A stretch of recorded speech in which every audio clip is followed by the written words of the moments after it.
counseling and talking and explaining while we manage this problem. So it's not that common. It's seen in about 0.5 to a maximum of 6.8% of twin pregnancies that we see a single fetal demise in twins. And when we are dealing with single fetal demise, our concerns are twofold.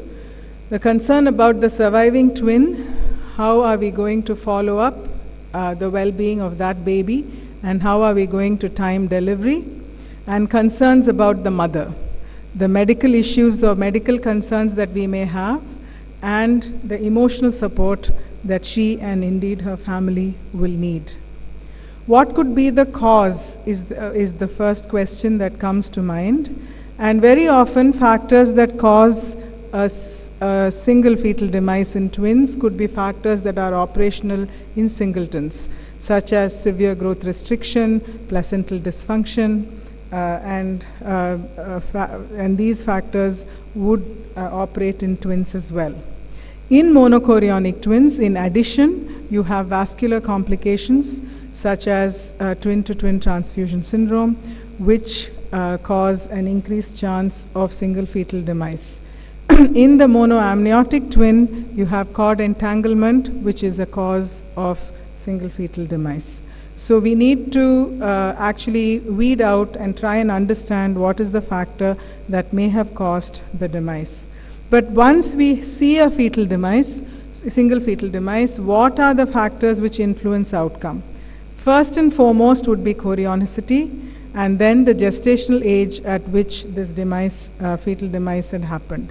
And if you look at the comparison between the IUFDs that happen in a dichorionic placentation versus a monochorionic placentation, you find that irrespective of gestational age, the chances are higher when it's a monochorionic pregnancy when compared to a dichorionic pregnancy. And the chance also goes up through the gestational ages. Now, chorionicity is paramount, as has been emphasized by all the speakers in the management of twin pregnancy. And if there is one single thing that we should do properly, if there was only one thing that we should do properly when we do a first trimester ultrasound in a twin pregnancy, that would be to assign chorionicity. Even if we don't pick up other things which are, need a lot more expertise to actually determine, to get the NT, to get the DV. If we are not fetal medicine specialists and we are scanning, even then we need to assign chorionicity, we need to take that picture, we need to counsel the woman and tell her what kind of twin she is carrying, because every single management option thereafter is entirely based on chorionicity. So when we have a dichorionic twin pregnancy in whom we have seen a single fetal demise, our only concern is, will the cause of this demise affect the other baby? Because we are not worried that the demise of one twin is going to affect the other twin. Whereas when we are dealing with a monochorionic pregnancy, our concerns are more because we know that the implication of a single fetal demise has more effect or impact on the other surviving twin. And again, if we compare the rates of fetal demise in monochorionic versus dichorionic, it's 15% versus 3% for dichorionic. For preterm births, again, it's higher, 68% versus 43%. And if you look at abnormal posterior cranial imaging following the event of a single fetal demise, again the odds are much higher for a monochorionic twin compared to a dichorionic twin. And neurodevelopmental impairment on the monochorionic surviving twin is 26% as opposed to 2% in dichorionic twins. Therefore, when we see a single fetal demise in a monochorionic twin, we are that much more worried, and the management becomes that much more difficult when compared to a dichorionic twin. How is the other twin affected? The other twin is affected because, irrespective of whether it's monochorionic or dichorionic, by prematurity, which may be iatrogenic because we tend to go in and pull out these babies faster. And even in a dichorionic pregnancy, if that baby is completely normal, it takes the risks of preterm birth from that early delivery that happens. And even if we don't choose to go in and deliver these babies early, once there's a single fetal demise, there is a higher chance of spontaneous preterm birth happening.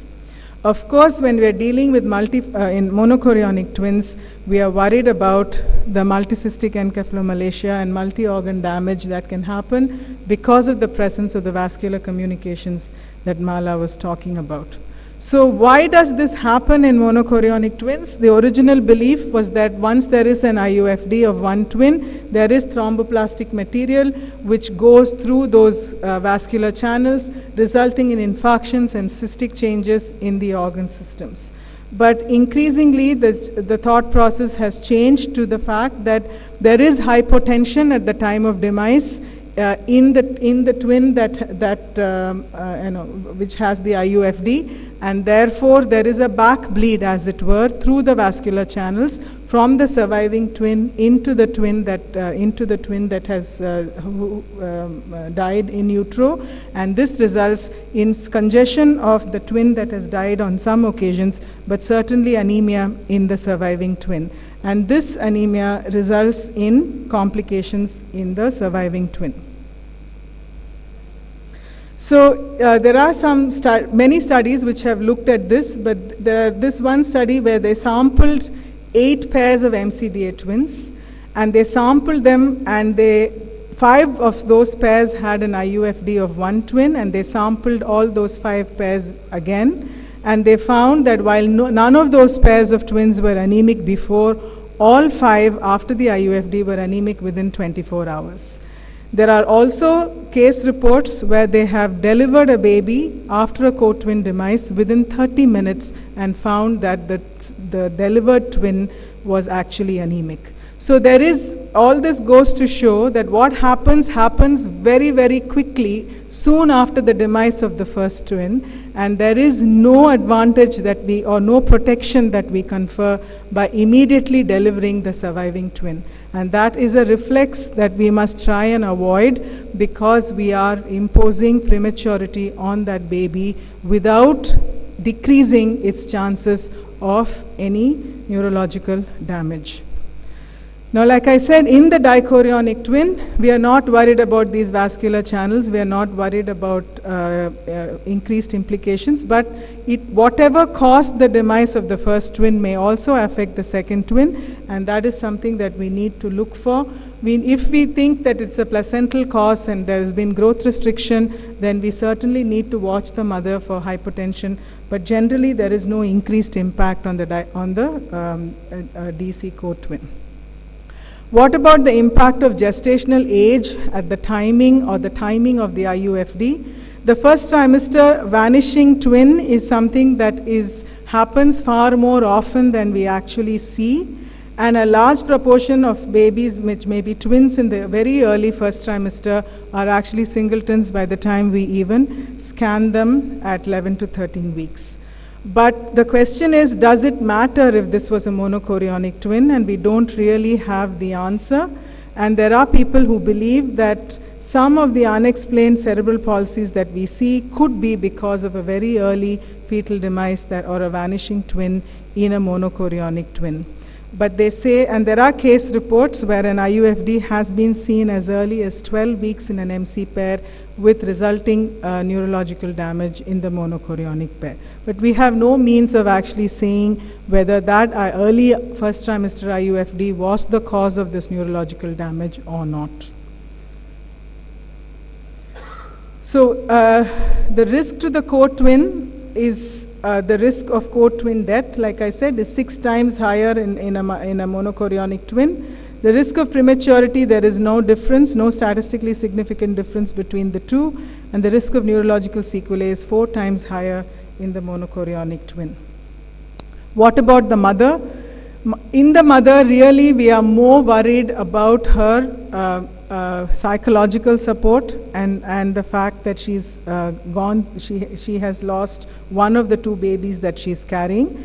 But in the back of our minds, a lot of us are worried about coagulopathy. Families certainly are worried that there's a dead baby inside the mother, and they would repeatedly ask us whether we need to deliver the other baby. But clinically concerning coagulopathy has been very occasionally reported after a single fetal demise. We certainly don't see clinically concerning coagulopathy after a multifetal reduction, or when we do a selective termination for an anomaly little late in pregnancy. So there's no difference if this should happen spontaneously. And so while it just makes common sense to check the platelets and coagulation profile once at the time of the event and once closer to delivery, there's no need to keep following this mother with fibrinogen levels, etc. What we need to pay more focus on is her psychological support, like I said, because she goes through different emotions of bereavement, anxiety, and guilt because she probably thinks that she did something wrong, and that has resulted in the IUFD. And oftentimes in our clinical practice, we don't spend time paying attention to this aspect of support, which women need a lot, especially in situations like this. So how do we then monitor the baby? In a dichorionic twin, basically we need to ensure the well-being of the surviving co-twin, and this is done by a non-stress test and a biophysical profile if after 30-32 weeks, and by serial scans to watch for growth and developing growth restriction, and we give steroids if preterm delivery is anticipated, and you discuss and plan delivery with the mother. In the monochorionic twin, while we scan the baby and document that there's been an IUFD, you scan the other baby, including Dopplers, and do an MCA Doppler.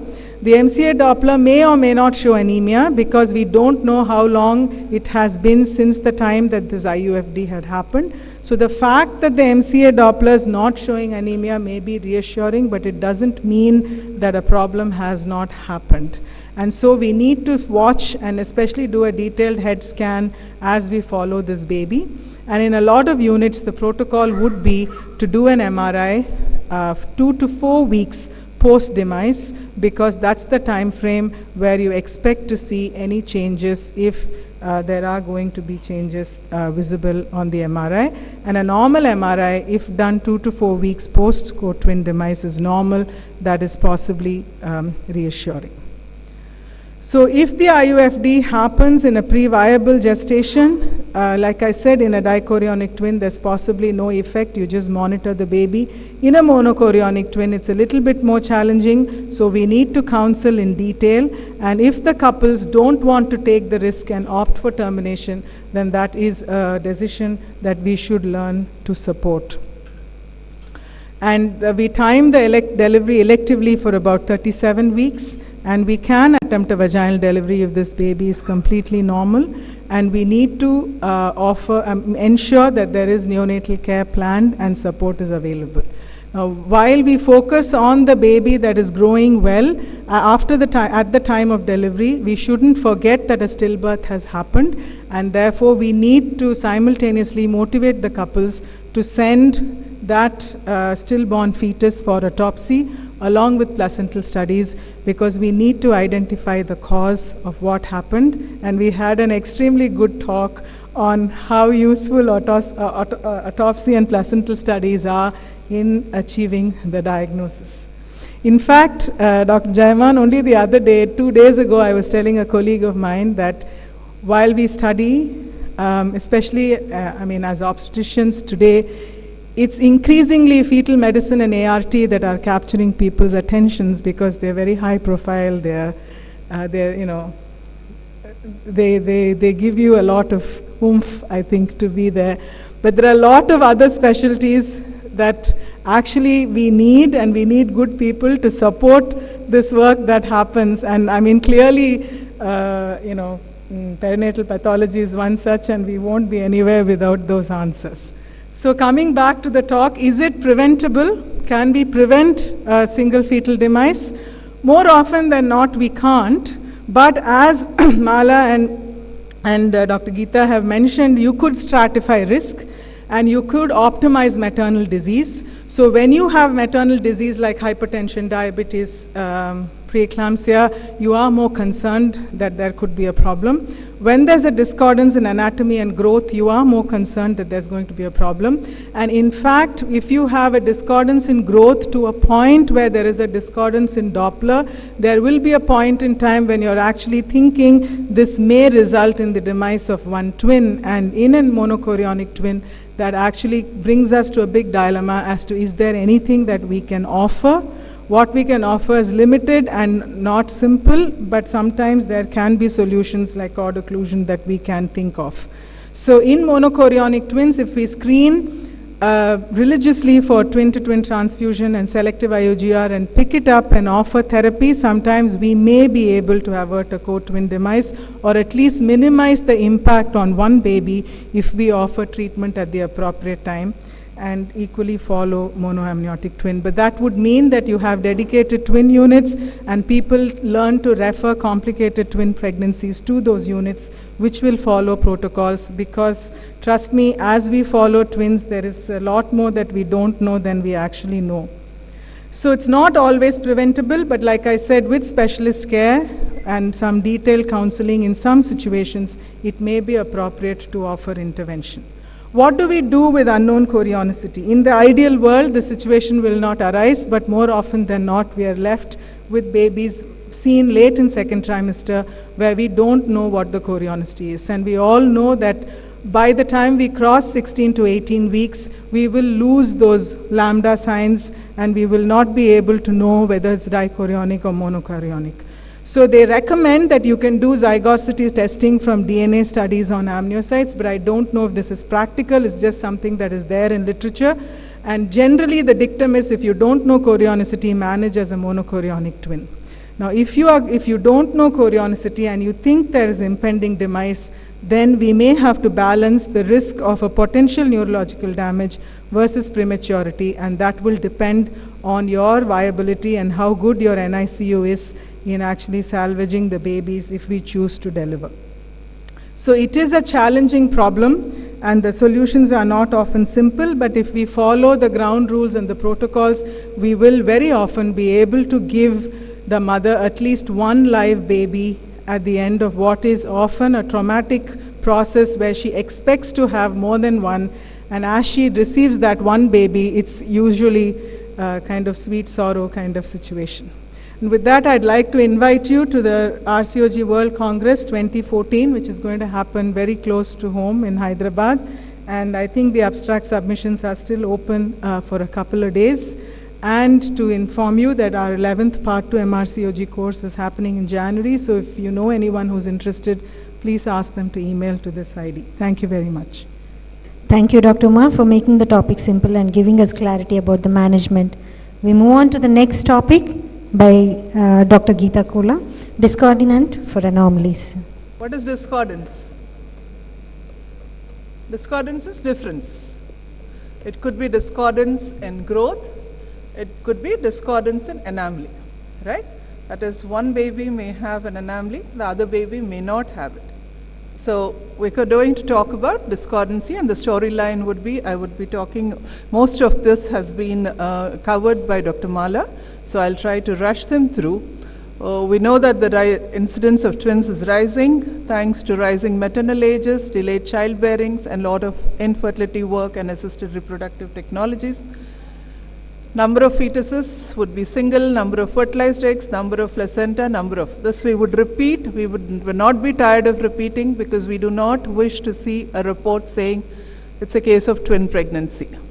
That's why it should be either dichorionic twins or monochorionic twins, never a case of twins. And why do we insist so much? Because everything, all the management of twins is based on chorionicity and amnionicity. And how we determine, we have learned it, the twin peak sign, the T sign, and no intertwin membrane.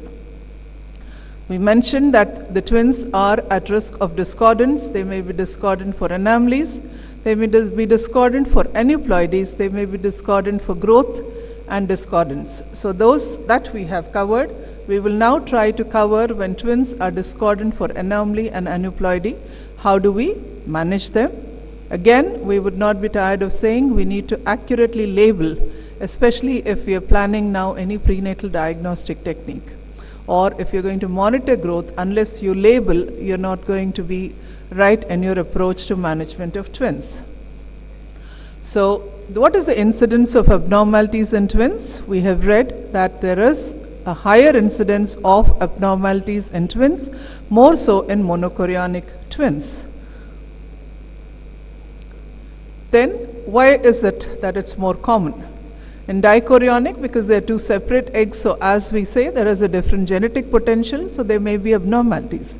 But in monochorionic twins, it's the same process which has caused the splitting to occur.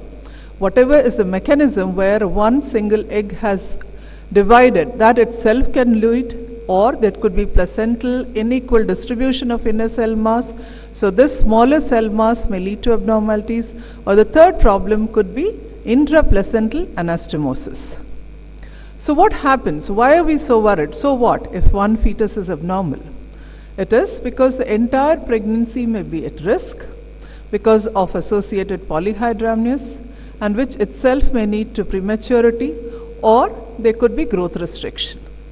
Again, what happens if there is a monochorionic? If one twin dies because of this abnormality, like Dr. Umaram mentioned, that there could be either release of thromboplastins, or that could be bleeding into the hypotensive twin. So two things can happen. Because of anastomosis, the dead twin products can pass through the microvasculature into the alive twin, or there is bleeding from the normal twin into this hypotensive dead twin, causing hypotension and anemia in the co-normal twin. So it becomes a big dilemma for both the provider and the parents. So how do we diagnose and how do we deal with these twins which are discordant for anomalies? Yes, the detailed scan, same now. How many scans are you all doing now for each patient? How many? 3. First one? First one? Viability, okay, fine. Then? NT, then? TIFA, then that's all. Okay, so twins, how many scans would you like to do now? How many? First is establishing chorionicity as early, then 11 to 14, and if it's monochorionic, 16th week for size like a bladder, then 20 weeks. And depending on then you follow maybe 2 weekly or 4 weekly. So depending on how many number of scans, how much more carefully you're looking at, you will pick up more abnormalities in multiple pregnancies. There are some very, very unique complications specific to monozygous or monochorionic twins, and these are trap, conjoined, parasitic, fetus and fetu. These are all very, very unique abnormalities to monochorionic pregnancies, and this is because there is arterial anastomosis and blood flows only to the lower part of the body, and the upper part, head and torso, does not develop. And these two twins are called, one is called a pump twin, the other is called the trap or the acardiac twin. So what happens? The entire blood is going from the pump twin to the trap twin. So what happens to this baby? This baby can become anemic, can go into cardiac failure, right? Or because of polyhydramnios, there is a risk of premature preterm labor or growth restriction. So these are the effects that you should watch for when you see acardia. Most often these are referred as twins with anencephaly or twins with IUFD. If you see this in the 11 to 14 weeks, it looks like an amorphous mass, and most often the diagnosis given is anencephaly in one twin, or they will say it is IUFD, but suddenly when you put color, you will just see blood flow in that, or you suddenly feel a movement. So this is the acardiac twin. So what would you do for those? We will come to that. So this is a typical video of an acardiac where it is a monochorionic placenta. There is, you can see a thin intertwin membrane, and can you see the upper fetus which is very normal and the lower fetus which looks like a mass. Okay, there is no head, there is no torso, you may just see lower limbs. So this is how you would diagnose trap and pump twin. The next abnormality which is unique to twins is conjoined twins, and depending on where they are fused, they are called either craniopagus, thoracopagus, and so on and so forth, right? The other abnormalities which may be seen as like in singleton would be involving any twin, any singleton. They may be involving the CNS, CVS, abdominal wall, genitourinary, or any of these, or they could be multisystem. But what is important to see, is this abnormality lethal? Is this abnormality going to cause polyhydramnios? Is this abnormality going to be that if this baby is alive, will this lead to a big handicap? Is this abnormality likely to go in for an IUFD, and more so if it's a monochorionic twin, will it affect the co-twin? So unless we answer these questions, we are not going to move ahead with the management. So lethal abnormality, is this baby is going to be alive? Is it going to be a major handicapped child? If it dies inside, is it going to affect the co-twin, or is it a minor abnormality which can be handled after birth? It's then that you plan your management. So you not only look for the presence, but you also look for the type and severity of abnormality. Right, this is a scan at 12 weeks, which shows one twin which is totally normal. The other fetus is showing anencephaly, right? So what is anencephaly? Is it lethal, non-lethal? Is it? Sure? Okay, so it's a lethal abnormality. Then, is it associated with chromosomal abnormalities? Yes? Not really. Okay, so when and how should you be screening for chromosomal abnormalities? So we've looked at chromosomal abnormalities. Mala has dealt in detail, so I will not be talking about NT and aneuploidy screening. But what is important is, if you have assessed chorionicity, then your risk calculation in monochorionic, it is for the entire pregnancy, and it's dichorionic, it is for each fetus individually. So now there is an example, 29-year-old primey with CRL 52 and 60. The CRL of 52, the NT is 1.5, 2.8. So what will happen? If it's dichorionic, what will be the risk? If it's monochorionic, the risk would be the same because both have been derived from the same zygote. So it will take an average. What's the average of 1.5 and 2.8? 4.4 is 2.2. So it will take an average and give you a risk assessment based on an NT of 2.2 for each fetus. So if you see trisomy 21, it would be the same risk. But if it's a dichorionic, that means each fetus has been developed from a separate zygote. So here, the one with 1.8 will have a low risk, whereas the one with the higher NT of 2.8, it will show you an increased risk for trisomy 21. So that is how you calculate the risk for aneuploidy in twins. And then we will finish this in invasive testing. So if you have diagnosed an abnormality or you're suspecting an aneuploidy, the next step is to offer them invasive testing to find out what is the chromosomal pattern. And in monochorionic, you may sample one or both the sacs, ideally both. In dichorionic, you have to definitely sample both the sacs. Again, another keyword I would use is map. When you're going to tap, if you tap and you do not label the twins properly, if you do not label your sample properly, tomorrow if one report comes as trisomy 21, you may go and terminate the baby which is normal. You could produce such vast amount of improper care if you do not take these precautions. So the third word, if anything is assessing chorionicity, the third very, very important word that we have to go home today with the message is you have to label your twins correctly. So any woman undergoing genetic amniocentesis is unfortunately a potential candidate for feticide. So incorrect documentation, incorrect sampling, or incorrect labeling might bring about a disastrous termination of wrong fetus, and you may be ending up with the abnormal fetus, right? So once you have picked up a twins which is discordant for abnormality or aneuploidy, what are your options now? Your option are, tell the woman you continue as twins. Would you tell her terminate the entire pregnancy, or you say selective feticide? What are your options? How would you counsel these women? Tell me. What would you tell a woman? She's come with one twin anencephaly, one twin normal. What would you tell her? Continuous twins? How many say yes to this? How many would say terminate the entire pregnancy? How many would say selective feticide? It's a waste. You have not told me you assess chorionicity. Yeah? So it's important to tell me that yes, what is the chorionicity? Right? Unless you determine, how would you say selective? Because if you kill this fetus, again thromboplastins from this are going into the other twin live fetus. Yes or no? So the first step would be not only knowing what the abnormality is, what is its effect, then the important thing is to determine chorionicity.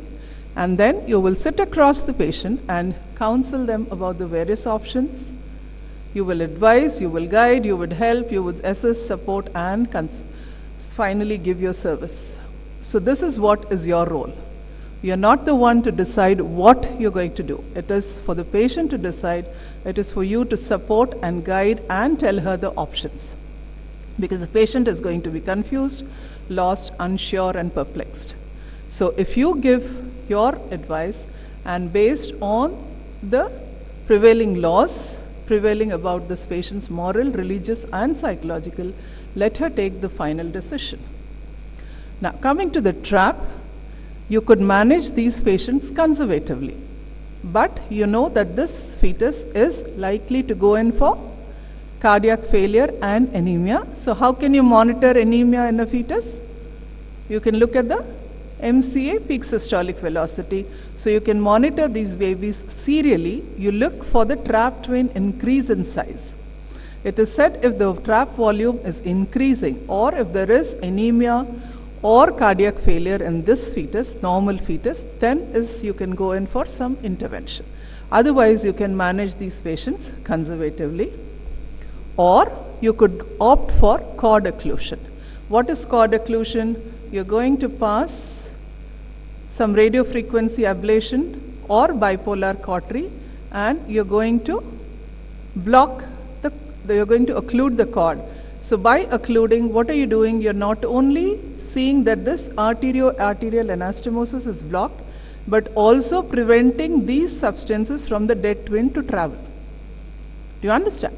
So cord occlusion is a method where you're going to occlude this cord, and this should be ideally done before 16 weeks because then the cord diameters increase and you may not be able to block both the artery and the vein. So the cord occlusion, you should do it at the same sitting for both the artery and the vein. So ideally if you do it, you should do it at around before 16 weeks.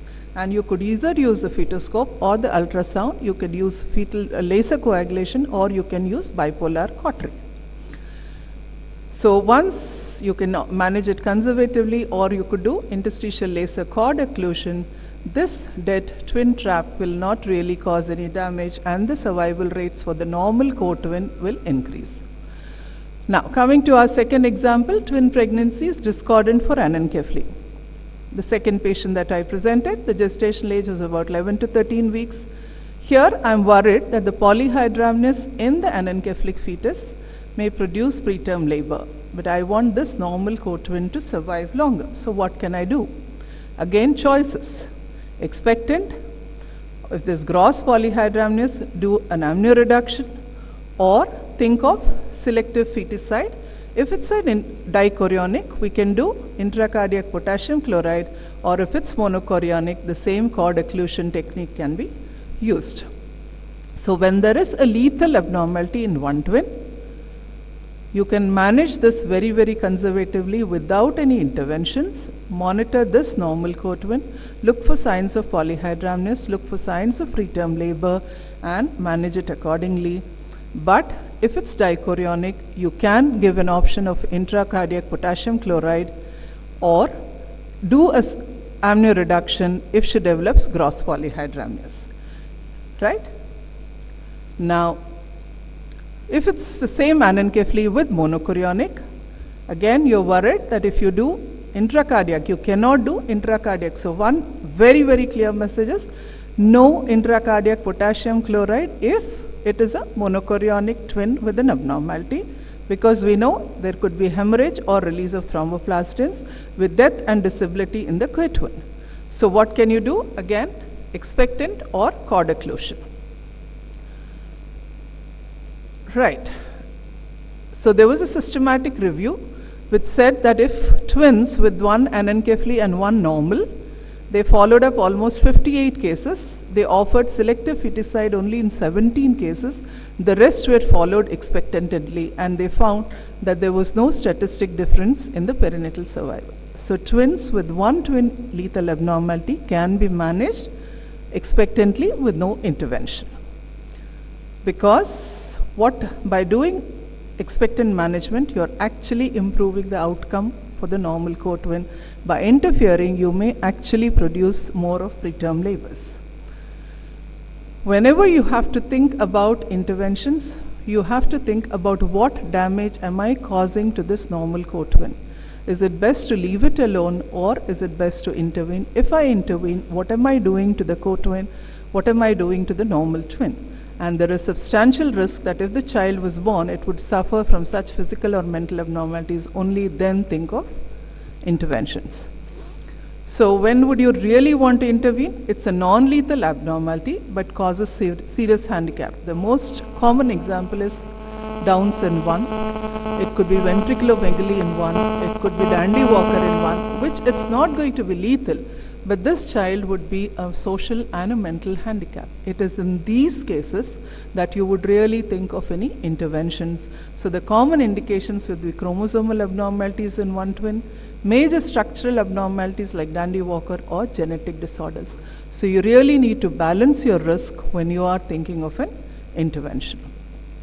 So the options, when there is a discordance for aneuploidy, if it's trisomy 21, you give her an option of selective feticide, either by intracardiac if it's dichorionic, cord occlusion it's monochorionic. But if it's trisomy 18, again, most of these fetuses are going to die. So why intervene, right? Because complications of selective feticide, there's a long list. There could be entire pregnancy loss, preterm delivery, chorioamnionitis, abruption, bleeding. So there's a lot of problems, psychological stress, and the co-twin may land up in preterm delivery. So whenever you're doing an intervention, think what is the impact of this on the mother, what is the impact on the other co-twin, and then decide. Again, coming to a review of literature, there was a large study which said perinatal outcomes of twin pregnancies discordant for major abnormality, and to compare it with twins without anomalies. And what did they find? MCDA was, DCDA were 10, and commonest was craniospinal, gastrointestinal, and urinary system. And when they were discordant for anomalies, the gestational age at delivery was earlier, mean birth weights were less, and perinatal survival rates were less.